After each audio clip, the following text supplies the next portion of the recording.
essa área marinha. Foi feito convite também para Patrimônio da União e outros órgãos mais.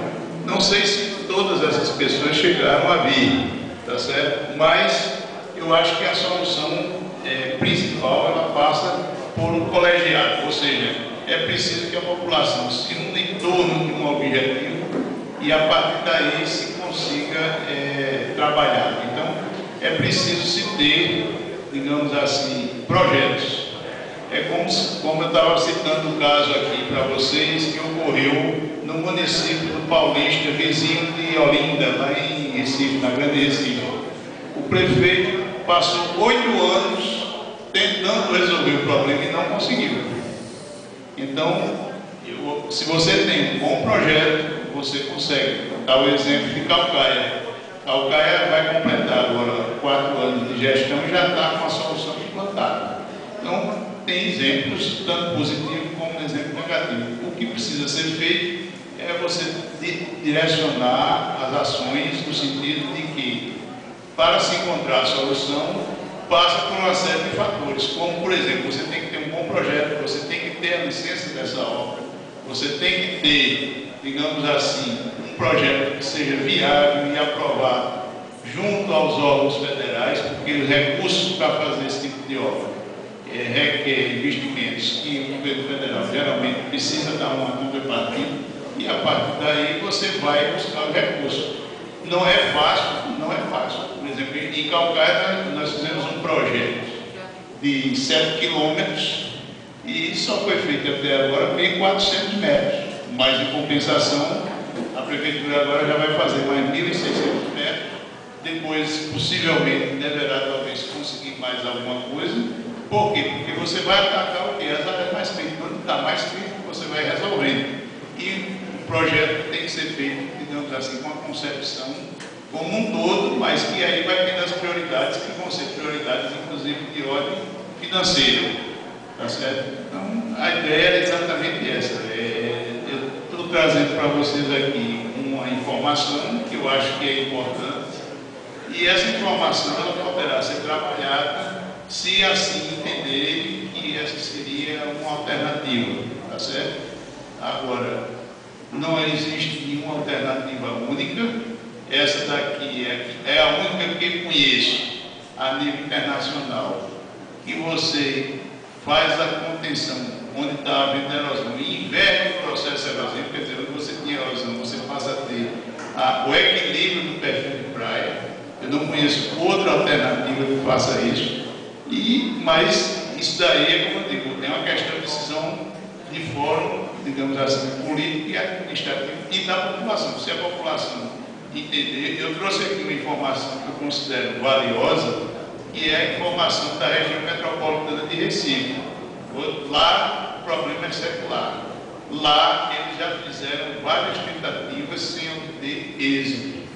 Então, estou trazendo uma experiência para ser discutida, porque não adianta você querer achar que vai resolver determinados problemas sem observar o todo do processo. Porque muita gente fez um espigão lá em Pernambuco achando que fazia em Olinda, não ia para Paulista, e foi para Paulista. E como fizeram em Candeias, lá em Jaboatão dos Guararapes, e chegou em Boa Viagem. Então, eu acho que aqui a questão é a seguinte: como existem experiências negativas, eu trago para vocês aqui 4 experiências positivas e que tenho aqui a minha convicção que, se for feito em Itapuá, irá resolver o problema. Agora, entre eu dizer isso aqui a vocês, isso efetivamente ser feito, existem alguns caminhos que precisam ser trilhados. E aí vai depender, digamos assim, da tomada de decisão de quem for decidir a condução desse processo. Tá? A doutora Kelly tem uma pergunta para fazer.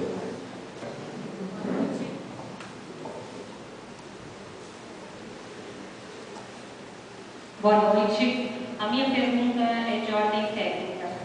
Qual o espaço físico necessário para a implantação do barra-mar de distância entre as edificações ou a calçada ou a rua que está sendo atingida e o espaço em relação à arrebentação da veja bem, via de regra, todos esses projetos, eles seguem a atual linha de costa, certo? Por quê? Porque nós sabemos que a linha de costa do Patrimônio da União, ela está desatualizada. Ela é em 1800 e não sei quanto, e não corresponde à nossa realidade, mas avançou muito em direção ao continente, e que isso daí não representa a realidade atual. Então, quando nós vamos executar o projeto, nós temos que identificar onde está a linha de costa atual, e nessa linha de costa atual, nós vamos fazer a construção do equipamento, quer dizer, da obra de engenharia.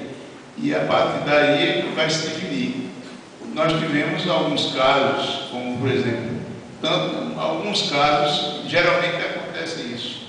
Você pode encontrar aqui ou ali uma interferência de uma obra que já se encontra instalada dentro da praia e que possivelmente não dê mais para recuperar. Aí você vai perder alguma coisa. Pode haver, pode. Mas isso aí quem vai definir é as condicionantes do projeto. Mas via de regra se segue a linha de costa atual. Temos aqui uma pergunta do Dr. Patrício Júnior do Porto Vidaguá. Boa noite a todos. Logicamente, o Porto Vidaguá, quando se posicionou para dar um incentivo para que você viesse aqui, também a gente tem algumas intenções de clarear vários assuntos para a cidade. O Porto tem sempre trabalhado para a cidade em tudo que é necessário discutir. Eu cheguei aqui há pouco tempo, mas eu escuto que parte do assoreamento ele é feito devido à dragagem do canal de São Francisco de Assis. Ao mesmo tempo, converso muito com meu amigo Benê, e a gente discute sobre as mudanças climáticas que o mundo está. Apesar de ser carioca, eu moro em Balneário e Itapuá, e eu estou vendo que não é só uma dragagem de canal que pode fazer essa alteração toda. A própria parte da calota terrestre em relação à parte glacial está derretendo e aumentando o volume de água, e isso está na costa inteira. Então, feito essa entrada, a minha pergunta é, como executivo, a gente sempre procura solução para o problema. Aqui na costa quase toda de Santa Catarina que está acontecendo. Ué? Paraná tudo. Então, colocar o pré-wall, ele pode ser temporariamente uma solução ou acompanhando aí a evolução pode ser até definitiva. O custo não é barato, $2.500 mínimo por metro linear. Nós temos, se eu não me engano, aqui, corrijam-me, por favor, 30 quilômetros de praia. 32. É um custo alto. Acho que eu estou falando aí na primeira pergunta. Agora, vem algumas perguntas. Será que a gente precisa botar nos 32 quilômetros? Será que a causa pode ser evitada com 100 metros? Será que tanto esperais que a gente não tem que fazer um estudo primeiro para ver a causa e depois ver se a sua opção é boa? Pelo menos aparentemente é boa. Porque nós, como Porto, a gente tem interesse de continuar dragando. Eu aproveito aqui a oportunidade que me deram para convidar todos amanhã para ver o maior navio já vindo na América do Sul. Vai estar vindo pela primeira vez no estado de Santa Catarina. É um navio de 350 metros de comprimento. Todos estão convidados. Oi? Que horas? Por volta de 10, 11 horas da manhã. Eu gostaria de então, esse evento. A gente tem essa intenção de continuar aumentando o tamanho do canal. Mas, logicamente, os meios ambientais não vão deixar, se for realmente essa causa. Eu fiz várias colocações e a pergunta é, precisamos primeiro ver a causa, como falar, qual o primeiro ponto? Não seria ver a causa e depois ver a solução? Veja bem, é uma boa pergunta e suas colocações são pertinentes. Essa questão ela não é tão simples de resolver. Se fosse simples, eu acredito que regiões como Fortaleza, como o Recife, já teriam encontrado há muito tempo. Essa alternativa do dissipador de energia, inclusive eu fiz até questão de trazer essa nota técnica que está bem simples, é uma coisa de 2, 3 principais, não chega mais de principais, né? Onde a gente faz algumas colocações indicativas de solução. Por quê? Porque essa alternativa, ela é uma mudança de conceito de projeto. E nós sabemos que mudar conceito de projeto não é fácil. O problema é o seguinte, nós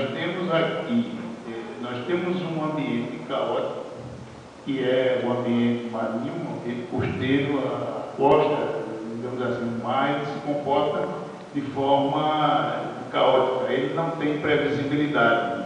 Então, as obras rígidas de engenharia que são construídas dentro do mar, na tentativa de conter a erosão, elas não têm tido bons resultados. De um modo geral, tem dado problemas.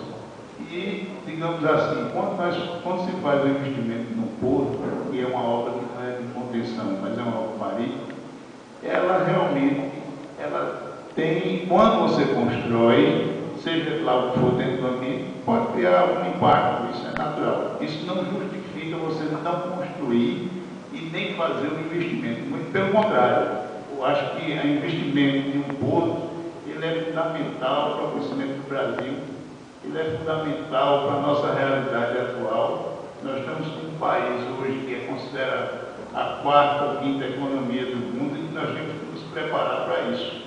Então, eu acho, por exemplo, uma atitude como essa do próprio Porto de Itapuá, que está tentando, inclusive, aumentar o seu calado para melhorar a cabotagem, para melhorar a eficácia, a eficiência do sistema, eu acho que isso é muito importante. Como também acho que, tanto para quem está na iniciativa privada, como para quem está na população, há, digamos assim, um ganho social muito grande agregado a tudo isso. Então, não se trata aqui de discutir, abriram um canal e o canal tem um problema, tratou ali, não, o problema existe. O problema, de certa forma, foi feito alguns estudos, tem alguns estudos, então, nós que fazemos projetos de proteção costeira, nós seguimos sempre as orientações, inclusive do Manual de Engenharia do Exército Americano, que é considerado uma bíblia para você fazer projeto de engenharia costeira, de proteção costeira principalmente. É que você tem que responder a duas perguntas. Qual o problema e qual exatamente é a solução de engenharia que você quer fazer? Então, esses dois problemas, se você resolver essas duas questões que não são fáceis, você vai conseguir. Então, você tem, por exemplo, fatores climáticos que estão interferindo. Você não pode desconsiderar que existe isso. Eu tive em Maracaí, vizinho de Porto de Galinhas, onde nunca tinha dado processo erosivo na praia. O ano passado, nós tivemos aqui um fenômeno chamado perigeu, que gerou uma onda, entrou uma onda num período que a amplitude de maré era 1,5 metro, 1,60 m, e destruiu a praia deles quase todo, destruiu o acesso, destruiu pousada, destruiu residências e tal. Então, você tem que entender o seguinte, que quanto menos invasivo você for na proteção costeira, melhor. Então, o ponto de partida que eu acho que é fundamental é, como você mesmo falou, é preciso se aprofundar na questão agora de qual a solução. Então, se você tem soluções que indicam que o resultado tem sido positivo, não custa nada você fazer, nem que seja um protótipo. Aquela questão, não vamos fazer 32 quilômetros em Itapuá, porque nem todos os 32 quilômetros estão em erosão. Então, nós vamos fazer. Agora, qual a vantagem? Aonde você faz, está resolvido o problema. Foi o que aconteceu, por exemplo, em Calcaia. Calcaia tem 7 quilômetros. A área mais crítica era em Icaraí. Foi feito em 1.400 metros. Então, agora eles vão fazer mais 1.600.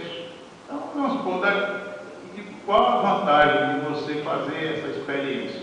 É que quando você instala o equipamento e o resultado aparece, os recursos ficam mais fáceis também de você trazer. Agora, para isso você tem que ter o projeto. Se não tiver o projeto, você não vai andar 2 passos, porque não consegue andar.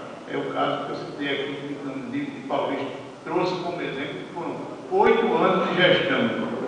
na prefeitura e 8 anos perdido, porque não fez absolutamente nada, porque continuou a insistir em projetos que conhecidamente eles não resolveram o problema e o Ministério Público não deixa